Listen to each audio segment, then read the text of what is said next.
La commune de la semaine. La commune de la semaine. La commune de la semaine fait étape à Hörmingen. Je suis en compagnie d'Annick Stutzmann. Bonjour Annick. Bonjour.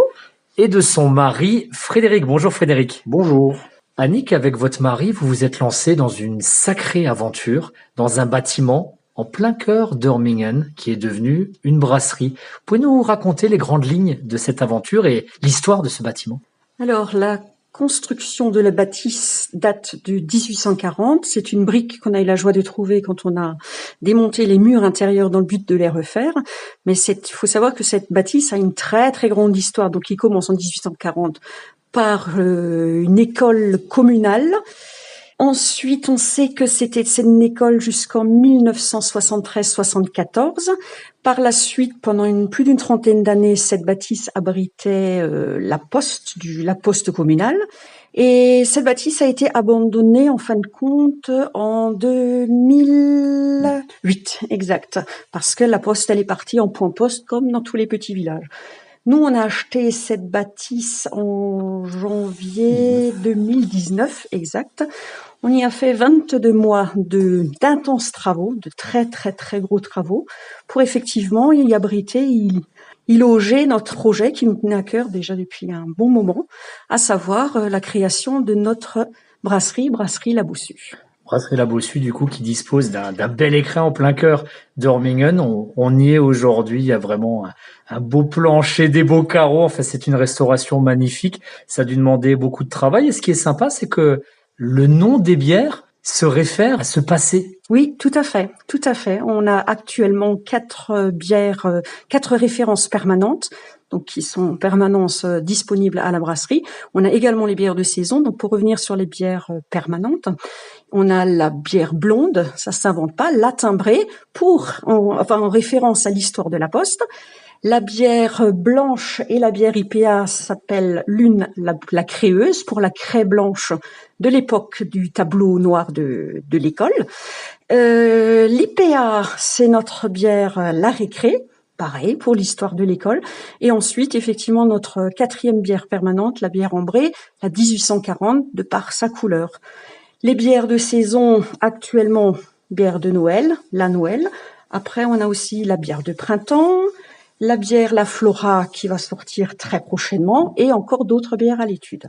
Frédéric, c'est pas du tout votre métier d'origine, brasseur.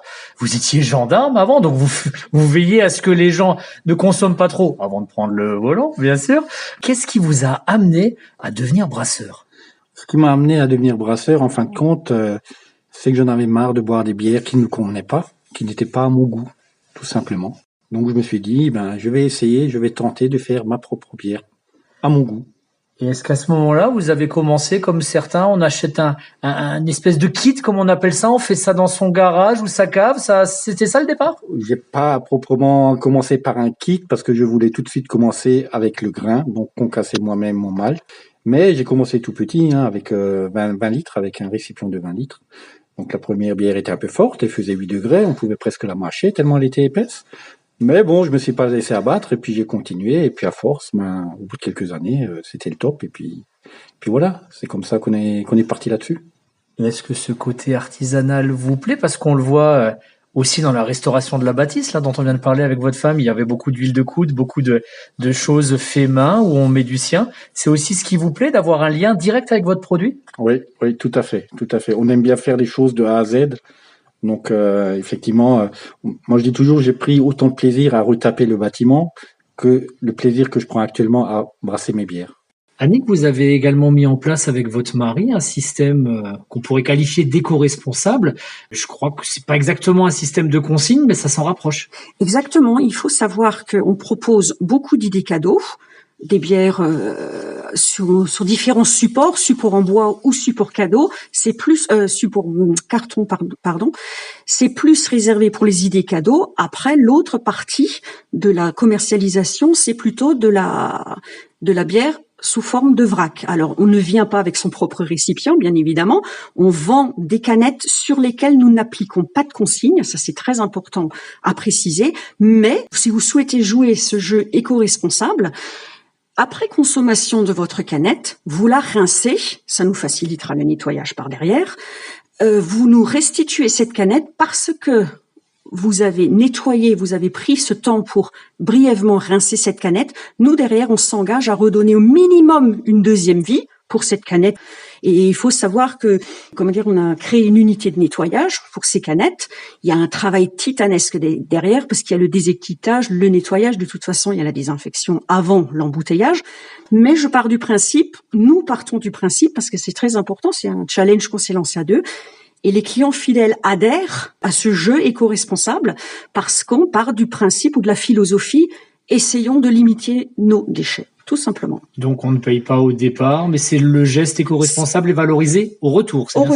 Au retour. Après, il faut savoir qu'il y a une clientèle qui ne souhaite pas récupérer ces 10 centimes, ce fameux geste, le fait de l'avoir rincé.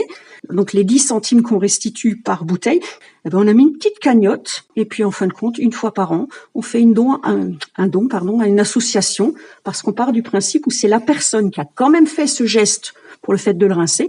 Elle ne veut pas qu'on lui restitue les 10 centimes. Cet argent ne m'appartient pas. Vous ne voulez plus non plus de cet argent. C'est une petite cagnotte qui récupère. Et moi, je dis toujours, les petites rivières font les grands fleuves.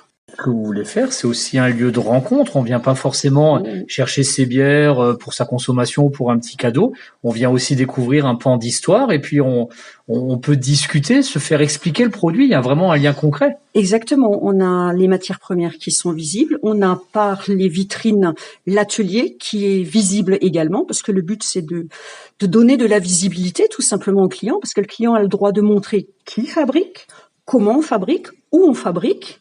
Et puis les questions sont les bienvenues. Après, effectivement, il y a toujours ce pan d'histoire qui est omniprésent parce qu'on a de belles rencontres d'anciens écoliers, de très anciens écoliers qui reviennent parce qu'ils savent que on a un petit peu cherché dans l'histoire de cette bâtisse à reconstituer l'histoire par les photos scolaires. Et alors là, par contre, les langues se délient, mais c'est vrai que ça fait un échange entre les différentes générations. C'est vraiment enrichissant. Parce que c'est pas forcément les anciennes générations, les très anciennes générations qui vont venir acheter ou consommer, mais souvent elles vont être accompagnées et chacun y trouve son compte en fin de compte. Votre femme a parlé de l'histoire et effectivement on peut feuilleter un album où il y a des photos scolaires qui remontent jusqu'en 1908, ça fait un bail, hein. Aucun de nous trois n'était là à cette époque. Par contre vous étiez bel et bien là à Hormingen quand il y avait 7 postes. Est-ce que c'est une fierté d'avoir redonné une nouvelle vie à ce bâtiment? Oui, tout à fait. En plus, il est situé en plein cœur du village. Et c'est vrai qu'on passait souvent devant, on voyait le bâtiment, on se disait purée, un bâtiment comme ça, qui n'abrite plus de commerce, qui n'a plus de vie. Ça aurait vraiment été dommage de le laisser dépérir et éventuellement un jour, il l'aurait peut-être arraché ou il serait tombé en ruine. Mais là, c'est vrai que redonner un peu de vie au cœur du village, c'est vraiment bien. Près de 2 ans de travaux et vous avez ouvert vendredi 13, ça s'invente pas. Vous n'êtes pas superstitieux, Frédéric? Non, absolument pas.